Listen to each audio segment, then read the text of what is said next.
Hello everyone, आपका बहुत बहुत स्वागत है आपके अपने यूट्यूब चैनल सिविल स्टार में। मेरा नाम है निधि पाठक। हाँ जी, आई होप आप सभी बहुत ही बढ़िया होंगे और बहुत ही अच्छे से अपनी प्रिपरेशन कर रहे होंगे यूजीसी नेट के लिए। हाँ जी, तो आज हमारी क्लास 3 है जिसमें हम एमसीक्यूज प्रैक्टिस करेंगे पेपर 2 कॉमर्स सब्जेक्ट के। इससे पहले भी हमने क्वेश्चन जो है वो प्रैक्टिस किए थे। आई होप आपने वो रिवाइज कर लिए होंगे सारे के सारे कंसेप्ट। चलिए तो स्टार्ट करते हैं आज की क्लास। सबसे पहला क्वेश्चन है हमारे पास, the demand for a luxury product is likely to have. अब ये आपका क्वेश्चन जो है वो बिजनेस इकोनॉमिक्स से पूछा गया है कि लग्जरी प्रोडक्ट्स जो होते हैं आपके, उसकी डिमांड किस तरीके से होती है। परफेक्टली इन इलास्टिक डिमांड होती है, या फिर यूनिटरी इलास्टिक डिमांड होती है, रिलेटिवली इलास्टिक डिमांड होती है, या फिर परफेक्टली इलास्टिक डिमांड होती है। तो आपने different types of degree of elasticity of demand पढ़ा हुआ है इलास्टिसिटी ऑफ डिमांड चैप्टर में, है ना। तो वहीं से क्वेश्चन पूछा गया है। इसमें आपके different different types of goods होते हैं, है ना, जैसे कि आपके इंफीरियर गुड्स होते हैं, नॉर्मल गुड्स होते हैं, गिफन गुड्स होते हैं, लग्जरी गुड्स होते हैं, नेसेसिटी गुड्स होते हैं, बहुत सारी कैटेगरीज होती है गुड्स की। तो उसमें से आपसे लग्जरी गुड्स का पूछा गया है डिमांड का क्या इलास्टिसिटी। तो क्या आ जाएगा इसका आंसर? इसका आंसर आ जाएगा रिलेटिवली इलास्टिक डिमांड। अब देखो, लग्जरी गुड्स जो है आपके, जैसे कि आपका एसी हो गया, कोई लग्जरी कार हो गई, अगर इनमें थोड़ा सा भी प्राइस कम होता है, ठीक है, तो इसकी डिमांड एकदम से इंक्रीज हो जाती है। फॉर एग्जांपल आईफोन है, अगर आईफोन का प्राइस थोड़ा सा भी डाउन हो गया, अगर 5-6 हज़ार रुपए भी कम कर दिया कंपनी ने, तो बहुत सारे लोग जो हैं, जो मिडिल क्लास लोग हैं, जो पहले नहीं खरीद पा रहे थे उस प्राइस पे, तो थोड़ा सा भी प्राइस चेंज होता है तो ये सारे आ जाते हैं डिमांड करने, ठीक है, इस आईफोन के लिए। क्यों?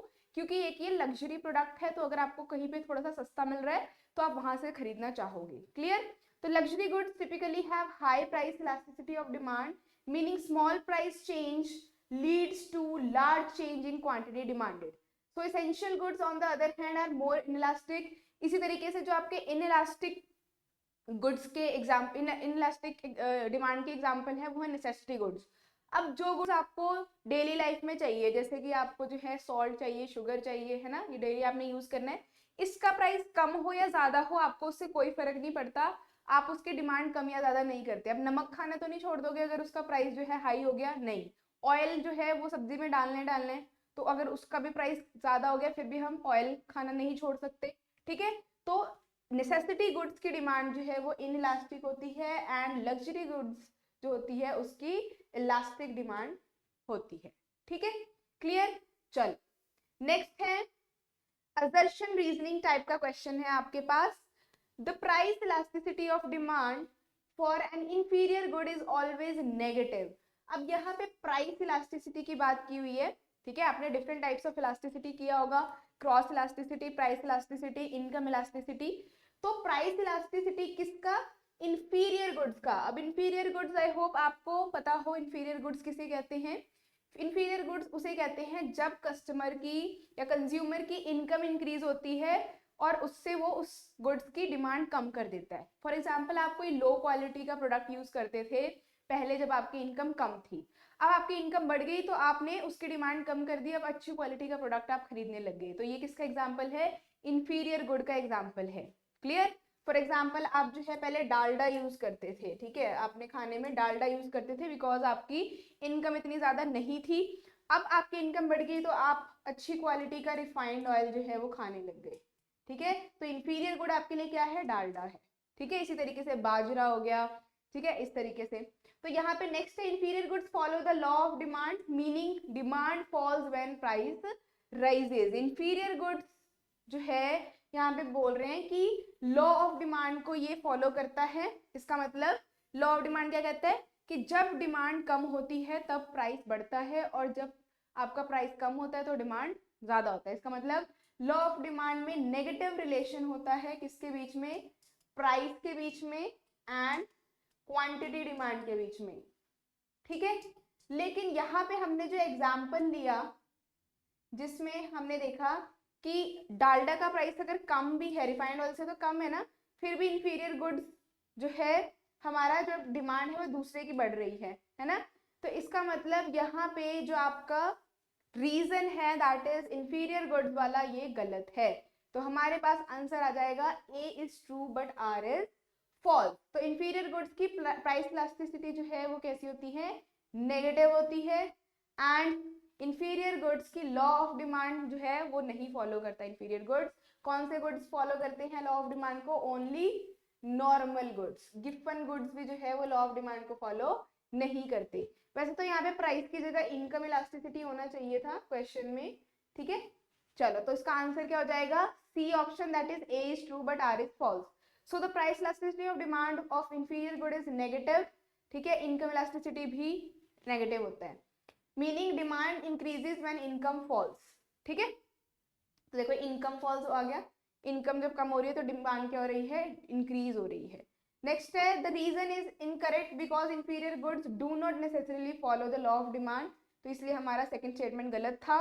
नेक्स्ट है गिवन goods which are special type of inferior goods have a positive price elasticity.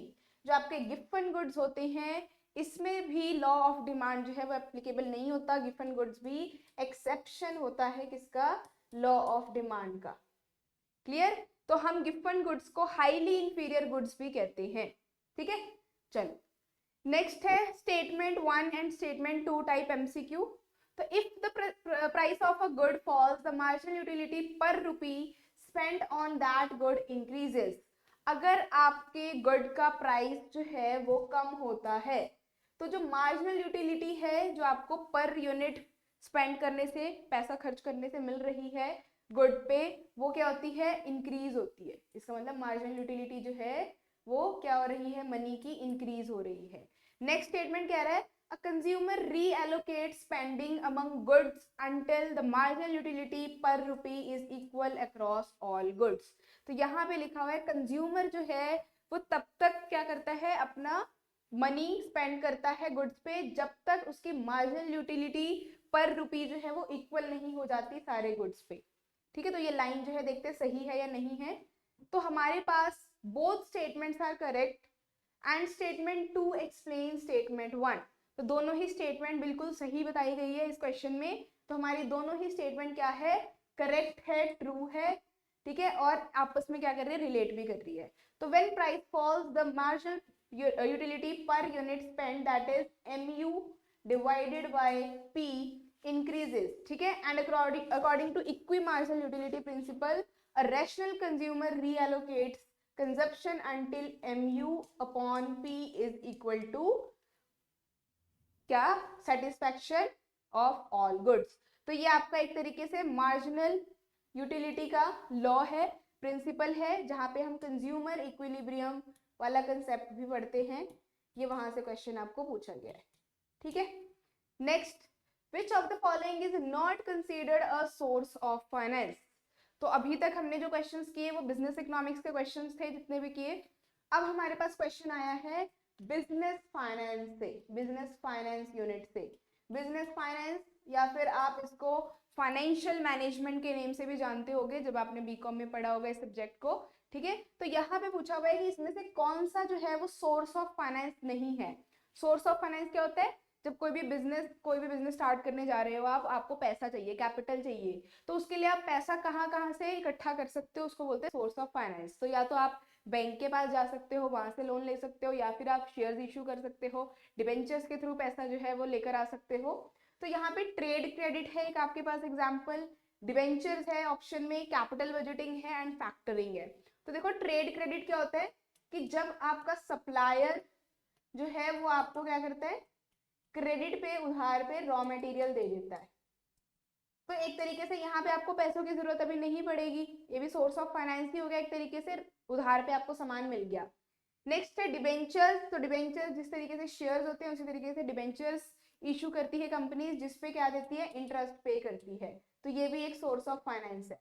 Then factoring, factoring भी आपका जो है एक सोर्स ऑफ फाइनेंस है। सिर्फ जो कैपिटल बजटिंग है ये सोर्स ऑफ फाइनेंस नहीं है ऑप्शन में, ये मेथड्स हैं ऑफ क्या, लॉन्ग टर्म जो हम इन्वेस्टमेंट डिसीजन लेते हैं उसका, उसको बोलते हैं कैपिटल बजटिंग। तो आपका सी ऑप्शन जो है वो इनकरेक्ट है, इसका मतलब ये सोर्स ऑफ फाइनेंस नहीं है, ठीक है। देखो यहाँ पे capital budgeting is a decision making process for long term investment, not a source of finance.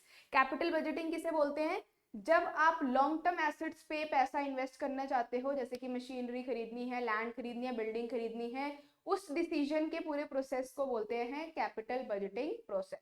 तो बहुत सारे फैक्टर्स होते हैं जो अफेक्ट करते हैं जब भी आप लॉन्ग टर्म फाइनेंशियल डिसीजन ले रहे हो, इन्वेस्टमेंट डिसीजन ले रहे हो, तो ये सोर्स ऑफ फाइनेंस नहीं है।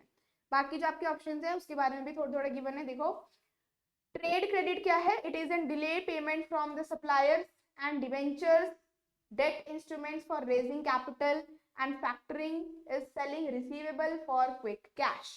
ठीक है, अगर आपके पास बिल रिसीवेबल है तो आप क्या कर सकते हो, किसी भी फैक्टर से या किसी बैंकिंग इंस्टीट्यूशन से या फाइनेंशियल इंस्टीट्यूशन से जा करके कैश में उसे कन्वर्ट करके ले सकते हो, थोड़ा सा उसमें जो है कम रेट पे आपको पैसा मिलता है। क्लियर? तो ये है आपका answer number C, that is capital budgeting. Fifth question है हमारे पास, under which type of lease financing does the lessee have the option to purchase the asset at the end of the lease period. अब ये types of lease से question आया हुआ है, ठीक है, आपने डिफरेंट टाइप्स ऑफ लीजिंग पढ़े होंगे, फाइनेंशियल, ऑपरेटिंग, ठीक है, सेल एंड बैक, ठीक है, रीसेल। तो यहाँ पे देखो कौन सी लीज फाइनेंसिंग में जो लेसी होता है, दो पार्टीज होती है ना, लेसर एंड लेसी। तो लेसी होता है जिसके पास ऑप्शन होता है क्या, to purchase the asset at the end of the lease period, कि वो परचेज कर सकता है जब उसका टाइम पीरियड खत्म हो जाता है लीज का, जो भी उन्होंने अग्रीमेंट किया था। तो ये कौन सा है? Operating lease, sale and lease back, financial lease या फिर लीवरेज्ड लीज। तो यहाँ पे हमारा आंसर हो जाएगा फाइनेंशियल लीज। ठीक है, क्या हो जाएगा? Financial lease. तो सारे टाइप्स के हम लीज थोड़ा सा पढ़ लेते हैं डिटेल में। तो देखो, अब फाइनेंशियल लीज जिसको हम कैपिटल लीज भी कहते हैं, इसमें हम क्या कर सकते हैं, इसमें जो रिस्क होता है वो ट्रांसफर करते हैं एंड रिवॉर्ड भी ट्रांसफर करते हैं ओनरशिप का लेसी को। किसको? लेसी को। The lessee pays periodic instalments and usually has an option to purchase the asset at the residual value. तो यहाँ पे एक लेसी को ऑप्शन मिलता है कि अगर वो जैसे रेंट वगैरह पे कर रहा है, जो भी उसने एसेट लीज पे लिया है, तो उसको eight the end of the period में उसे खरीद भी सकता है। ठीक है, जो भी उसकी वैल्यू उस टाइम पे है उस पर खरीद भी सकता है। नेक्स्ट है ऑपरेटिंग लीज। ऑपरेटिंग लीज किसे कहते हैं? ऑपरेटिंग लीज जो है शॉर्ट टर्म लीज कहलाता है। ठीक है, जहां पे जो लेसर होता है उसके पास ओनरशिप रहती है, ओनरशिप ट्रांसफर नहीं होती लेसी के पास। ठीक है, and the Lesi only pay for the usage. Lesi सिर्फ जितना भी उसको यूज कर रहा है उसके लिए पे करेगा उसका rent. The asset is return to the lessor at the end of the lease term. यहाँ पे जो आपका लेसी है उसको लेसर को वापस करना पड़ता है, जिसका भी वो एसेट होता है जिससे उसने रेंट पे लिया है, लीज पे लिया है यूज करने के लिए, उसको वापस करना पड़ता है जब भी उसकी मैच्योरिटी डेट होती है उसके बाद। ठीक है, तो इसके फीचर्स देख लो। It is short term, it is for the short term. ये लॉन्ग टर्म के लिए नहीं होता, इस टाइप के लिए शॉर्ट टर्म के लिए होता है, 1 ईयर 2 ईयर। ठीक है, नो ओनरशिप ट्रांसफर, ओनरशिप जो है ऑपरेटिंग लीज में नहीं ट्रांसफर होती। Maintenance by lessor. अब ये भी क्वेश्चन बहुत आता है कि मेंटेनेंस कौन करता है एसेट की, मतलब जो भी उस पर रिपेयर वगैरह का खर्चा है, ठीक करवाना, सर्विसिंग कराना, वो कौन करता है? लेसर ही करवाता है, इसीलिए वो ओनरशिप जो है ट्रांसफर नहीं करता। Then cancellation possible. क्या इस टाइप का लीज जो है उसको आप कैंसिल कर सकते हो? So these lease agreement can be terminated before lease period ends. तो अगर आप जो आपने अग्रीमेंट किया है लीज पीरियड का कि 2 साल के लिए या 1 साल के लिए मैं इस एसेट को जो है वो उधार पे यूज करना चाहता हूँ, तो अगर आपने उससे पहले, उस टाइम पीरियड से पहले बीच में कभी एंड करना है अग्रीमेंट, तो वो भी आप क्या कर सकते हो? एंड कर सकते हो। ठीक है, तो ये है आपका ऑपरेटिंग लीज का सारा कंसेप्ट। नेक्स्ट आते हैं sale and lease back. Sale and lease back. अब देखो यहाँ पे नाम से देखो, आपने सेल किया पहले, उसके बाद लीज बैक कर लिया। तो sale and lease back is a financial arrangement where company sells an asset to a leasing company, जिसको हम बोल देंगे lessor, and immediately leases it back for the continued use. तो आपके पास सपोज करो कोई एसेट है, वो आपको पैसा चाहिए, आपके पास कोई एसेट है जिसकी वैल्यू 2 लाख है और आपको 2 लाख की नीड है, तो आप जो है क्या करोगे? आप क्या कर सकते हो? आप इस एसेट को बेच सकते हो किसी कंपनी को, लेसर को, ये लेसर कंपनी को, और उसी से फिर रेंट पे क्या कर सकते हो या लीज पे वापस यूज करने के लिए ले सकते हो। तब आप उसका रेंट थोड़ा थोड़ा भर के लास्ट में खरीद भी सकते हो। तो यहाँ पे देखो features, it convert asset into cash. तो जब कैश की रिक्वायरमेंट होती है तभी इस टाइप की लीजिंग देखी जाती है। It is useful for companies needing immediate liquidity. Next है continued use of asset, the company can keep using the asset despite selling it। तो यहाँ पे कंपनी के पास क्या हो गया, एक तो उसने सेल भी कर दिया, ऊपर से अपने ही एसेट को दोबारा से लीज पे वो यूज भी कर पा रहे हैं।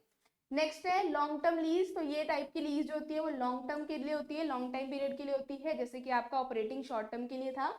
And higher cost in the long run. और यहाँ पे लॉन्ग रन में जो है वो कॉस्ट क्या हो सकती है, हायर भी चली जाती है कभी कभी, जो आपने जितने पे सेल किया था उससे ज्यादा लीज का जो है आपका रेट ज्यादा चला जाता है। एग्जाम्पल देखो, a company sells its factory building to a bank for 50 crore and leases it back for 5 crores per year for 10 years. Hotels, hospitals and commercial properties often use this method. तो किसी company ने जो है अपनी building, जो factory building है, उसको bank को क्या कर दिया, सेल कर दिया 50 करोड़ में, और दोबारा से उसी को ही रेंट पे ले लिया, कितने, 5 करोड़ पर ईयर में। ठीक है, रेंट, एज अ रेंट वो पे करेगी और अपनी बिल्डिंग को ये यूज भी कर पा रही है, लेकिन वो है किसकी, ओनरशिप किसकी है, बैंक की हो गई। क्लियर। तो ये है आपका सेल एंड लीज बैक का कंसेप्ट। नेक्स्ट है फाइनेंशियल लीज। तो फाइनेंशियल लीज को भी थोड़ा सा डिटेल में पढ़ लेते हैं। तो यहाँ पे देखो इसके फीचर क्या है। It is also a long term lease, usually last for the asset full life. ठीक है, तो जो आपकी फाइनेंशियल लीज है वो आपकी जितना भी आपके एसेट जब तक यूज कर सकते हो, उसकी यूजफुल लाइफ है, एस्टिमेटेड यूजफुल लाइफ है, तब तक के लिए ये आप लीज पे ले सकते हो। Non cancellable. तो यहाँ पे जो आपका लीज एग्रीमेंट होता है वो आप कैंसिल नहीं कर सकते जब तक आपका टाइम पीरियड आपने अग्री किया है वो वाला और आप पेमेंट पूरी नहीं कर देते तब तक। ठीक है। नेक्स्ट है लेसी बियर्स मेंटेनेंस। अब यहाँ पे मेंटेनेंस या फिर खर्चा, एक्सपेंसेस वगैरह, रिपेयर वगैरह, सर्विसेज वगैरह कौन करता है, लेसी करता है, लेसर नहीं करता। ठीक है। देन है ओनरशिप ट्रांसफर। ओनरशिप ट्रांसफर जो है वो एंड में हो जाती है, यहाँ पे जब आपका टाइम पीरियड खत्म हो जाता है तो आप एसेट को खरीद सकते हो, ऑप्शन होता है। Then depreciation benefits. Since the lessee assume ownership risk, they can claim depreciation. क्योंकि यहाँ पे जो है लेसी क्या कर रहा है, ओनरशिप ले रहा है बाद में। ठीक है, जब आपका एसेट उसने खरीदा तो उस वो डेप्रिसिएशन के लिए भी क्लेम कर सकता है लेसर से। तो ये है आपका फाइनेंशियल लीज का कंसेप्ट, जिसको हम कैपिटल लीज भी कहते हैं। देन लीवरेज लीज क्या है, leverage Leverage lease is a special financial lease where third party, that is bank or financial institution, helps finance the lease by providing a loan to the lessor। तो यहाँ पे एक तरीके से आप क्या कर सकते हो, लोन ले सकते हो किसी थर्ड पार्टी से, जो कि आपका बैंक हो सकता है, कोई फाइनेंशियल इंस्टीट्यूशन हो सकता है। इसके फीचर्स देखो, third party financing, the lessor borrow a significant portion of the asset cost. तो यहाँ पे जो लेसर है वो क्या करता है, बोरो कर लेता है पैसा, किससे, फाइनेंस किससे, आपके बैंक से। नेक्स्ट है lessee pays lease rentals to the lessor. तो यहाँ पे जो लेसी है वो क्या करता है, जो भी रेंट होता है, लीज रेंट, ठीक है, लीज का जो भी अमाउंट होता है वो पे करता है। Use for expensive assets. तो ये किस टाइप के एसेट्स के लिए यूज किया जाता है लीवरेज लीज, जो भी आपके बहुत लग्जरी एसेट्स होते हैं, बहुत ही एक्सपेंसिव होते हैं। ठीक है, जैसे कि शिप हो गया, एयरक्राफ्ट हो गया, हैवी मशीनरी हो गई। नेक्स्ट है tax benefits for the lessor. तो जो लेसर होता है उसको काफी टैक्स बेनिफिट्स मिल जाते हैं, जैसे कि डिप्रिसिएशन, ये इसका। ठीक है, example, a company लीजेस an aircraft worth 100 crore. तो यहाँ पे कंपनी ने क्या किया, उधार पे ही ले लिया एक तरीके से एयरक्राफ्ट और उसको लीज कर दिया 100 करोड़ पे। A lessor contribute 20 crore and borrow 80 crore from a bank. ठीक है, क्लियर। तो ये है आपका लीवरेज लीज। इसका मतलब आप कोई चीज खुद ही लीवरेज पे ले रहे हो, डेट पे ले रहे हो, बैंक वगैरह से पैसा उधार लेकर, और फिर उसको आपने उधार पे ही खरीदा एसेट को और उसी को लीज पे दे दिया किसी और। तो ये एग्जांपल है किसका, लीवरेज लीज का। क्लियर। चलिए नेक्स्ट है sixth question, the minimum rate of return required by investors before committing capital to an investment is known as marginal cost of capital, opportunity cost, cost of capital, या weighted average cost of capital. हाँ जी, बहुत important concept है ये कि जो minimum rate of return होता है, जो भी इन्वेस्टर्स देखते हैं, फाइंड आउट करते हैं किसी भी चीज में इन्वेस्ट करने के लिए, ठीक है, तो उसको हम क्या कहते हैं? मार्जिनल कॉस्ट ऑफ कैपिटल कहते हैं, अपॉर्चुनिटी कॉस्ट कहते हैं, कॉस्ट ऑफ कैपिटल कहते हैं, या फिर weighted average cost of capital कहते हैं। तो यहाँ पे आंसर आ जाएगा हमारे पास कॉस्ट ऑफ कैपिटल। क्या आ जाएगा? Cost of capital. तो देखो यहाँ पे कॉस्ट ऑफ कैपिटल की definition, it is the minimum return required bye, मतलब कि जो आप एक्सपेक्ट कर रहे हो कि मैं अगर इस प्रोजेक्ट में, ए प्रोजेक्ट में पैसा इन्वेस्ट करूंगा या करूंगी तो मिनिमम मुझे कितना रिटर्न मिलेगा ही मिलेगा, इसको बोलते हैं कॉस्ट ऑफ कैपिटल। तो यहाँ पे कॉस्ट ऑफ कैपिटल क्या है? It is the minimum return required, it is the minimum return required by the investors to justify investment risk. It includes debt, equity and preference stock cost. अब यहाँ पे weighted average cost क्या होता है? Cost of capital, it is a broader measure of overall capital cost. तो weighted average cost of capital total cost of capital को कहते हैं, जो भी आपकी कैपिटल की कॉस्ट पड़ रही है, ठीक है, उसको बोलते हैं। ठीक है, क्लियर? नेक्स्ट है असर्शन रीजनिंग का क्वेश्चन है फिर से। Lease financing helps a company preserve cash flow. Lease financing जो है वो कंपनीज को क्या, किस में हेल्प करती है? कैश फ्लो को रिजर्व करने में हेल्प करती है, प्रिजर्व करने में हेल्प करती है। रीजन क्या है? In lease financing the lessee does not require large capital outlay to acquire assets. क्योंकि फाइनेंसिंग, लीज फाइनेंसिंग में क्या होता है, इनको ज्यादा पैसा नहीं चाहिए होता एसेट्स खरीदने के लिए, ये थोड़ा थोड़ा रेंट पे करके जो है वो अपना यूज भी कर लेते हैं एसेट को और अपना काम भी चला लेते हैं। तो यहाँ पे both A and R true and R is correct explanation of A, मतलब assertion. Both assertion and reason are true but R is not the correct explanation of A. Next है assertion is true but reason is false, then assertion is false but reason is true। तो यहाँ पे क्या हो जाएगा answer? हाँ जी, अभी हमने लीज फाइनेंसिंग के बारे में पढ़ा, ठीक है, जिसमें हमने डिफरेंट टाइप्स ऑफ लीज किए, financial lease, operating lease, leverage lease, sales and purchase back. ठीक है, तो यहाँ पे आंसर हो जाएगा हमारे पास A, that is both assertion and reason are true and assertion is the reason is the correct explanation of assertion। तो यहाँ पे देखो, lease financing allow businesses to use assets without heavy initial investment and it preserve cash flow since payments are spread over time instead of requiring immediate large capital investment। तो lease financing क्यों करती है companies? इसलिए करती है, suppose करो आपने कोई 50 लाख का एसेट खरीदना है, आपने बिल्डिंग खरीदनी है ना, तो आपके पास इमीडिएटली पैसा तो है नहीं, 50 लाख रुपए आपके पास है नहीं, कि अगर है भी तो आप उसको किसी और काम के लिए यूज कर सकते हो। बिजनेस में बहुत खर्चे होते हैं बिजनेस में, तो आप क्या करोगे, इस 50 लाख की बिल्डिंग को खरीदने की बजाय आप इसको रेंट पे ले लोगे, लीज पे ले लोगे किसी और की बिल्डिंग को, और उसका क्या करते रहोगे, रेंट पे करते रहोगे। इसी तरीके से कोई एसेट है, कोई मशीनरी है, ठीक है, वो बहुत महंगी है, 10 लाख की है, बट आप चाहते हो कि मैं 10 लाख इकट्ठा ना अपना खर्च करूं, मैं थोड़ा थोड़ा मेरा पैसा जो है वो चलता जाए और मैं उस मशीनरी को यूज भी कर पाऊँ।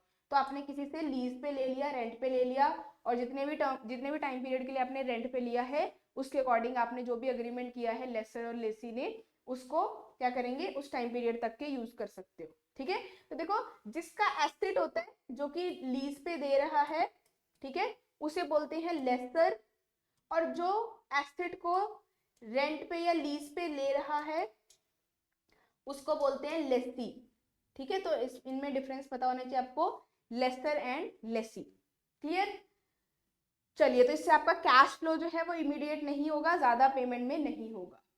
8th क्वेश्चन है, the reserve bank of India act as a lender of last resort, what does this mean?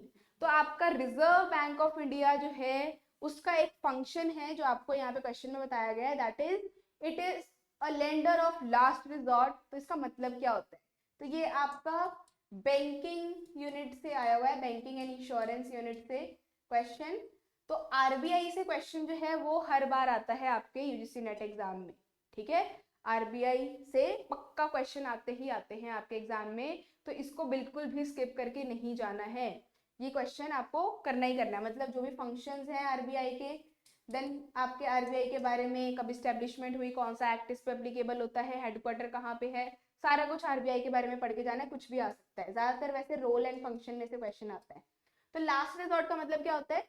Option देखो, RBI provide loan to the general public during financial crisis, या फिर RBI provide emergency credit to the banks facing liquidity shortage, या फिर RBI lends to foreign governments, या last option है RBI provides loan to large corporation at lower interest rate. तो सबसे पहले तो आपका जो पहला ऑप्शन है वो गलत है। क्यों गलत है?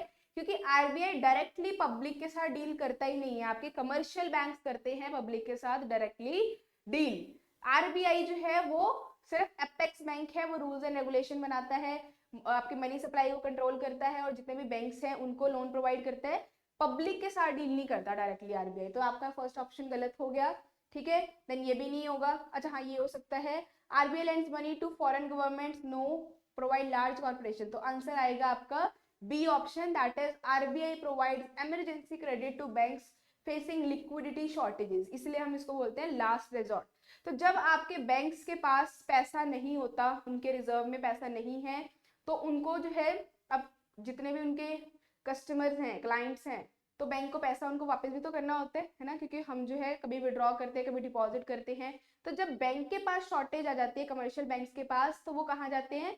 आरबीआई के पास जाते हैं। तो अगर बैंक्स को कहीं से भी पैसा नहीं मिल रहा है, ठीक है, दूसरे बैंक से नहीं मिल रहा है, तो लास्ट ऑप्शन जो है वो बचता है आरबीआई, इसलिए हम कहते हैं RBI is the last resort, that is lender of the last resort. तो यहाँ पे देखो, the lender of last resort function of RBI means that if commercial banks face a severe liquidity crisis, they can approach the RBI for emergency funds to prevent bankruptcy and maintain financial stability। तो इससे अच्छा कि bank जो है वो bankrupt हो जाए या फिर जो है बंद हो जाए, इससे अच्छा वो आरबीआई के पास चले जाए और इमरजेंसी में जो है वो क्या कर ले, पैसा उधार ले ले, ठीक है। तो उस पर इंटरेस्ट पे करना पड़ेगा आरबीआई को, ठीक है। तो इसे बोलते हैं लास्ट रिजॉर्ट। और भी फंक्शन होते हैं आपके आरबीआई के, है ना, तो आपने सारे ही पढ़ने हैं, जैसे कि करेंसी को, जो भी आपकी करेंसी है उसको इशू करना, है ना, देन आपके गवर्नमेंट के बिहाफ पे उनके काम करना, एजेंट की तरह काम करना, देन आपके जो है जो आपकी क्रेडिट फैसिलिटी होती है उसको सही करना, जैसे दो बैंक्स हैं, ठीक है, अगर उसमें चेक आ रहा है दोनों का, तो उसको किस तरीके से क्लियर करता है आरबीआई, ये सारा आपने पढ़ना है, सारे फंक्शंस पढ़ने हैं। नेक्स्ट है, which of the following is not a tool of RBI monetary policy. Very important, monetary policy and fiscal policy दोनों ही पढ़ के जाना है अपने एग्जाम में, यहाँ से क्वेश्चन आता ही आता है। तो इसमें से कौन सा जो है वो मॉनेटरी पॉलिसी का टूल नहीं है जो आरबीआई यूज करती है to control money supply in the economy? तो cash reserve ratio, statutory liquidity ratio, open market operation, या फिर बजट डेफिसिट फाइनेंसिंग। तो यहाँ पे देखो, ये सारे ही जो है वो क्या है, इंस्ट्रूमेंट्स है, क्वांटिटेटिव इंस्ट्रूमेंट्स बोलते हैं इनको। कैश रिजर्व रेशियो भी है, स्टैट्यूटरी लिक्विडिटी रेशियो भी है, ओपन मार्केट ऑपरेशन भी है। कौन सा नहीं है? बजट डेफिसिट फाइनेंसिंग जो है वो कोई भी इंस्ट्रूमेंट नहीं है मॉनेटरी पॉलिसी का। तो अब cash reserve ratio, statutory liquidity ratio and open market operation, ये है क्या? ये आपके क्वांटिटेटिव टेक्निक्स हैं, क्वांटिटेटिव टूल्स हैं या मेथड्स हैं या टेक्निक्स हैं जो आरबीआई यूज करती है टू कंट्रोल मनी सप्लाई या फिर क्रेडिट इन द इकोनॉमी, ठीक है। तो इसको कम ज्यादा करती रहती है आरबीआई, अगर इन्फ्लेशन है तो क्या करती है, बढ़ा देती है इनके रेट्स, अगर डिफ्लेशन है तो कम कर देती है। चलो इसके बारे में थोड़ा सा पढ़ लेते हैं। कैश रिजर्व रेशियो क्या होता है? Cash reserve ratio is the percentage of bankers total deposit that must be kept as a reserve with RBI in cash। Cash reserve ratio होता है, एक परसेंटेज होता है जो आरबीआई डिसाइड करती है कितना परसेंटेज बैंक को जो है वो डिपॉजिट करना है, उतना परसेंट उनके टोटल डिमांड डिपॉजिट का या नेट डिमांड डिपॉजिट का क्या करती है बैंक्स, अपना नेट डिमांड डिपॉजिट कैलकुलेट करती है।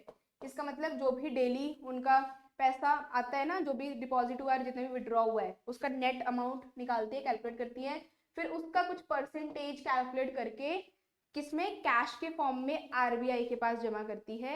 इसको बोलते हैं cash reserve ratio. It can not be use for lending और इन्वेस्टमेंट बाय बैंक्स। तो ये पैसा एक तरीके से रिजर्व रखा जाता है आरबीआई के पास, और इससे आप ना तो किसी पर्सन को, पब्लिक को पैसा लोन पे दे सकते हो या किसी और चीज के लिए यूज कर सकते हो, ना इन्वेस्ट कर सकते हो। तो हम कैश रिजर्व रेशियो को क्यों यूज करते हैं? To regulate liquidity in the economy, to ensure banks have sufficient reserve and to control inflation by reducing excess money supply. तो ये आरबीआई इसलिए करती है ताकि जब भी इमरजेंसी हो किसी भी बैंक को, जैसे बैंकरप्सी का अगर आ गया टाइम, तो उस टाइम पे ये रिजर्व जो आरबीआई के पास रखा हुआ है वो आरबीआई इसमें से उनको पैसा दे देती है, इसलिए। और अगर आपको लगता है, मतलब आरबीआई को लगता है कि मनी सप्लाई बहुत ज्यादा हो रही है जिसकी वजह से इन्फ्लेशन बढ़ रहा है इकोनॉमी में, तो इसका रेट जो है वो इंक्रीज कर देती है। तो बैंक को जो ज्यादा पैसा रखना पड़ता है आरबीआई के पास, तो ज्यादा पैसा आरबीआई के पास चला जाएगा, तो इकोनॉमी में मनी सप्लाई कम होगा। ठीक है, तो यहाँ पे देखो, if CRR increases, banks have less money to lend, reducing liquidity and controlling inflation। तो अगर CRR बढ़ा देगा RBI तो क्या हो जाएगा, इससे बैंक्स के पास पैसा कम होगा, तो बैंक्स आगे पब्लिक को भी पैसा कम देगी।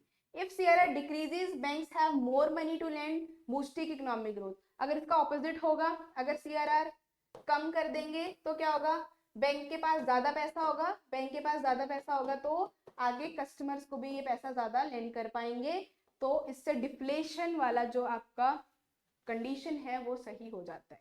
क्लियर? तो इन्फ्लेशन के टाइम पे इंक्रीज एंड डिफ्लेशन के टाइम पे डिक्रीज करती है आरबीआई ये वाला रेट। ठीक है जी, क्लियर है? तो ये है आपका कैश रिजर्व रेशियो। तो आई होप आपको जो है क्लियर हो गया होगा ये पॉइंट। लास्ट क्वेश्चन देखते हैं। लास्ट क्वेश्चन है, an individual can be considered a resident of India even they do not stay in India for more than 182 days in financial year। Second statement है, residential status is determined based on physical presence and certain condition under the income tax act। तो ये आपका income tax unit से question अब पूछा गया है कि रेजिडेंशियल स्टेटस से पूछा गया एक तरीके से कि अगर एक इंडिविजुअल रेजिडेंट ऑफ इंडिया कहलाएगा कब, अगर वो 182 डेज से ज्यादा नहीं भी रहा फाइनेंशियल ईयर में तब। नेक्स्ट स्टेटमेंट बोल रहा है रेजिडेंशियल स्टेटस जो है वो हम कैसे डिटरमाइन करते हैं, फिजिकल प्रेजेंस से, और कुछ कंडीशंस होती हैं जो इनकम टैक्स में आपके एक्ट में लिखी गई है। तो क्या दोनों स्टेटमेंट सही है या कौन सी स्टेटमेंट गलत है? तो आपकी जो स्टेटमेंट है that is, if a person can be resident of India even if they stay for less than 182 days, तो दोनों ही स्टेटमेंट सही है, क्योंकि रेजिडेंट ऑफ इंडिया के लिए दो कंडीशन होती है, एक तो 182 डेज वाली होती है और एक आपकी 60 डेज वाली भी होती है। एंड 36 आपकी देखो एक दो कंडीशंस होती हैं यहाँ पे, a person can resident of India even they stay for less than 182 days in financial year if they fulfill additional condition, that is 60 days in India in the current year and 365 days in the last 4 years। तो 60 days previous year में, ठीक है, plus 365 days अगर उसके बन रहे हैं total 4 immediate years में, 4 इमीडिएट प्रीवियस ईयर्स में, तो आपका वो पर्सन रेजिडेंट ऑफ इंडिया कहला सकता है। तो पहली स्टेटमेंट जो है बिल्कुल सही है। सेकंड स्टेटमेंट जो है वो भी सही है कि इनकम टैक्स एक्ट में ये दोनों कंडीशंस लिखी गई हैं जिससे हम पता लगाते हैं कि रेजिडेंट कौन है कौन नॉन रेजिडेंट है। तो residential status is determined by physical presence and other condition defined in the section 6 of the income tax act. ठीक है, तो इनकम टैक्स एक्ट से जो है वो सेक्शन से क्वेश्चन आते हैं, देन आपके जितने भी रूल्स हैं रेजिडेंशियल स्टेटस के, हाउस प्रॉपर्टी के, सैलरी के, ठीक है, देन आपके डिडक्शंस वाला जो टॉपिक है उससे काफी क्वेश्चन पूछे जाते हैं। तो इनकम टैक्स बहुत ही ज्यादा इंपॉर्टेंट यूनिट है, बहुत ज्यादा क्वेश्चन इसके आते हैं। क्लियर? एंड डायरेक्टली क्वेश्चन आते हैं, किसी भी तरीके से घुमा फिरा के इसके क्वेश्चन नहीं पूछे जाते। तो आई होप आपको क्लियर हो गया होगा ये दोनों कंडीशन, एक तो 182 डेज या फिर प्रीवियस ईयर में रहा हो पर्सन, या फिर 60 डेज प्रीवियस ईयर में प्लस 365 इन इमीडिएटली 4 प्रीवियस ईयर्स। ये दो कंडीशंस होती हैं रेजिडेंट ऑफ इंडिया देखने के लिए, चेक करने के लिए कि वो पर्सन है या नहीं। क्लियर? तो ये थे आपके आज के top 10 questions for your commerce subject, that is your paper 2। तो अगर आप भी कर रहे हैं प्रिपरेशन यूजीसी नेट की फॉर जून 2025, तो आप हमारे साथ रजिस्ट्रेशन करवा सकते हैं। हमारा जो पेड बैच है वो स्टार्ट होने जा रहा है 10th of February से, तो बहुत टाइम आपके पास कम है, तो आप क्या कर सकते हो अभी से प्रिपरेशन स्टार्ट कर दो ताकि आपका जब भी एग्जाम हो, ठीक है, जून में, तो आप बहुत ही अच्छे से दे पाओ और जेआरएफ क्लियर कर पाओ। तो हमारे इस बैच में पेपर 1 एंड पेपर 2 दोनों के लिए ही क्लासेस होंगी, ठीक है। यहाँ पे रिकॉर्डेड बैच भी मिल सकता है आपको, लाइव क्लासेस भी मिलेंगी, प्लस यहाँ पे आपका ऑनलाइन एंड ऑफलाइन दोनों ही मोड में जो है वो क्लासेस आपको मिलेंगी। एंड आपको जितनी भी फैकल्टी है यहाँ पे वो बहुत ही वेल क्वालिफाइड मिलेंगी और multiple time UGC NET qualified faculty पढ़ाएंगी। तो आप हमारे साथ रजिस्ट्रेशन करवा सकते हैं, एनरोलमेंट करवा सकते हैं। अगर आपको इसके बारे में कोई भी डिटेल चाहिए तो आप डिस्क्रिप्शन बॉक्स में दिए गए नंबर पे कॉल करके पूछ सकते हैं। Thank you so much, take care and bye bye.